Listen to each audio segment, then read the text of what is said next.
MLC Buddha Venkanna విలేకరుల సమావేశం నిర్వహించారు. వారు మాట్లాడుతూ పరువు లేనటువంటి విజయశాంతిరెడ్డి, ప్రచురించలేనటువంటి విజయశాంతిరెడ్డి, కనీసం మానవ విలువలు తెలియనటువంటి విజయశాంతిరెడ్డి ఆయన పరువు నష్టం దావా వేస్తాడట చంద్రబాబు గారి మీద. ఢిల్లీలో కారు కూతులకు వస్తున్నారు.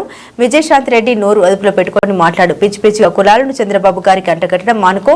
మీకు మీ నాయకుడికి కులపిచ్చి ఉంది కానీ మా నాయకుడు కులం అనే దాన్ని దగ్గరకు కూడా రానియడు.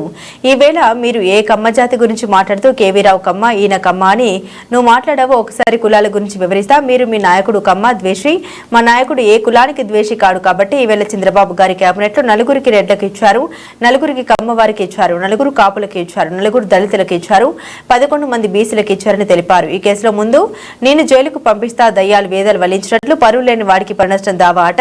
ఇది ఎంత విడ్డూరంగా ఉంది. కాబట్టి విజయసాయిరెడ్డి నువ్వు చచ్చిన పామువి.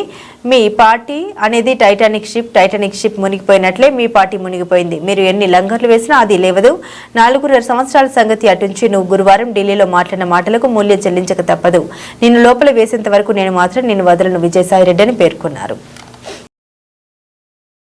చంద్రబాబు నాయుడు గారు ఏ అవినీతి చేయలేదనే కదా 53 రోజులు మీరు జైల్లో పెడితే రాజమండ్రి నుంచి తాడేపల్లి ఇంటికాడికి రావడానికి, ఆయనకి ఉండవల్లి ఇంటికి రావడానికి ఒక రోజు పెట్టింది.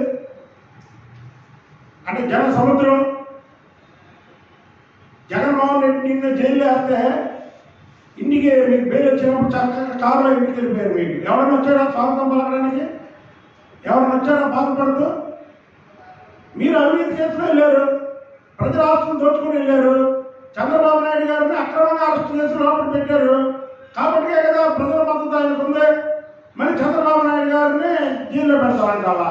ఈ 2 పాయింట్లు ఏదైతే ఆంధ్ర ప్రజలకి ఇష్టమైన నాయకుడే కాక నాలాంటి చాలా మందికి దేవుడితో కొలుస్తాం చంద్రబాబు నాయుడు గారిని. అలాంటి వ్యక్తిని ఈ 4.5 ఏళ్ళలో చావకుండా బతికి ఉంటే నేను జైలుకి పంపిస్తానన్న మాటల్లో అర్థం ఏంటి అంటే, చంద్రబాబు నాయుడు గారు లాంటి వ్యక్తిని నాకు అనుమానం ఉంది. ఈ జగన్మోహన్ రెడ్డి గ్యాంగ్ ఆయన్ని ఏమన్నా చేస్తారేమో అని. ఎందుకంటే వీళ్ళు ముక్కు మూసుకొని తపస్సు చేసినా, మళ్ళీ ఎన్నికలు ఎప్పుడు ఆంధ్రప్రదేశ్లో వచ్చినా ఈ 11 సీట్లు ఎంపీ 3 సీట్లు రావాలి అని తెలిసిపోయింది. ఇక ఇలా తెలిసిపోయింది. అంటే ఈ విజయసాయి రెడ్డి అన్న మాటలో ద్వంద్వార్థం ఉంది.